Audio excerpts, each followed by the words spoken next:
There are more changes coming to Medicare Part D in 2023, so stay tuned. As always, if you have any questions about the content of this video or questions about Medicare in general, you can reach us at the number on the screen or in the comments below.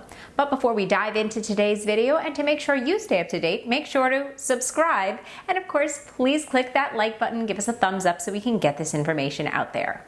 So what is Medicare Part D? Well, Medicare Part D are strictly prescription drug plans because remember, original Medicare doesn't cover prescription drugs except in very, very limited cases, such as things that are administered in a doctor's office like vaccinations, chemotherapy, and insulin if it's administered via pump. So Part D plans are offered by private carriers, but they're regulated by the federal government. So every year the federal government sets certain guidelines that these plans must adhere to, although they can choose to offer better benefits to entice beneficiaries. And these guidelines are reflected in the thresholds of the 4 stages. The 4 stages are the deductible, the initial coverage period, the coverage gap or donut hole, and catastrophic coverage. So the deductible is the amount that you have to meet out of pocket before your plan begins to contribute to the cost share. Now, every year the federal government sets a maximum deductible, but plans can choose to offer lower deductibles or even a $0 deductible to entice beneficiaries. In 2023, the maximum deductible for Part D plans is $505. But again, it could be less. Now, once you've met your deductible, you'll enter into the initial coverage phase. And during this time, you'll be responsible for a copay or a coinsurance, dependent upon the tier of your medication. And there are 5 tiers. Tier 1 is the preferred generic, which are the most common prescription drugs. Tier 2 are just regular generic. They could be a little bit less common, perhaps, than Tier 1. They're still generic, but they may cost a little bit more than Tier 1. Tier 3 are preferred brand, and these are brand name drugs that don't have a generic equivalent. Then there's Tier 4, which is non-preferred brand drug. And finally, Tier 5 are specialty medications, and these are usually used to treat more complex conditions. Generally speaking, prescriptions in the lower tiers will be less expensive, and prices will increase as you approach those higher tiers. Now, Medicare will keep track of yours and your plan's spending during the deductible and the initial coverage phase.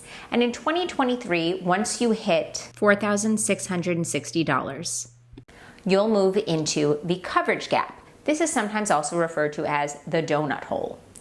So this coverage gap or donut hole has been a major problem, but in recent years, steps have been taken to minimize the effects of the coverage gap. Still in all, if you are someone who makes regular use of your prescription drug coverage and you suddenly notice that your copays or coinsurance have increased drastically, then you are likely in the coverage gap.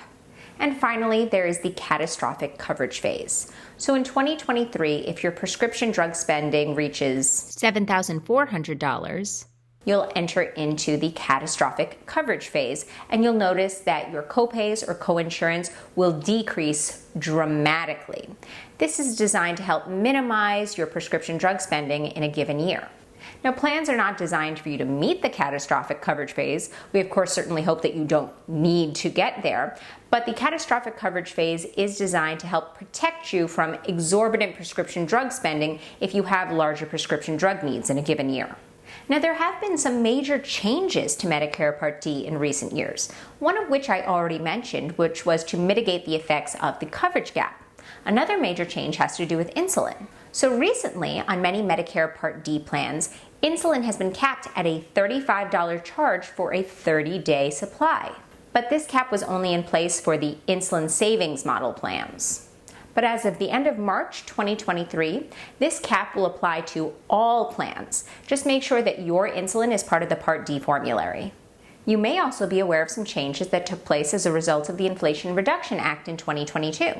Under the Inflation Reduction Act, it was the first time in history that Medicare was actually able to negotiate lower prices with prescription drug companies. And starting this year, drug companies that raise their prices faster than inflation will have to pay Medicare a rebate. And then there are 3 new models which have been proposed for testing. The goal of these models is to make prescription drug coverage more readily available and more affordable. The 3 models are the Medicare $2 drug list, the cell and gene therapy access model, and the accelerating clinical evidence model. So basically, for chronic conditions, things like high blood pressure or high cholesterol, there are many relatively inexpensive generic medications that have many proven clinical benefits, but cost sharing can vary widely across insurance plans. This means that some patients may experience unexpected changes in their cost sharing and might even pay more than they have to. So under this model, Part D plans would be encouraged to offer a low and fixed copay across all cost-sharing phases of the Part D drug benefit for a standardized Medicare list of generic drugs. And that copay would be capped at, you guessed it, $2 per month. Then there's the cell and gene therapy access model. So there are all kinds of cell and gene therapies that are emerging in new drug development that hold significant potential. But these therapies can cost upwards of $1 million. So this model would grant access to Medicare beneficiaries to these life-changing and possibly life-saving therapies as they become available on the market. And then there's the accelerating clinical evidence model. So some drugs are approved before they have established evidence of improvement in a clinical endpoint, and this is called an accelerated approval. Basically, CMS would develop some type of payment method for the approved drugs under the accelerated approval. And then with the FDA, they would encourage a more timely confirmatory trial completion to improve access and make things more safe and efficient. This would, of course, make sure that the drugs were safe, but get them to market more quickly and reduce Medicare spending. So these are some major confirmed and potential changes to Medicare Part D in 2023. So do make sure to subscribe to stay up to date. We will make sure to keep you informed as more news becomes available. And please do like this video so we can get this information out there. But if you have any questions whatsoever, not just about Medicare Part D, but about Medicare or just health insurance in general, you can reach us at the number on the screen, and you can always reach out to us in the comments below. We are licensed nationwide, and we are more than happy to help answer any and all of your health insurance related questions. And of course, there is absolutely no charge for our services. As always, thank you so much for watching and have a wonderful day. Bye-bye.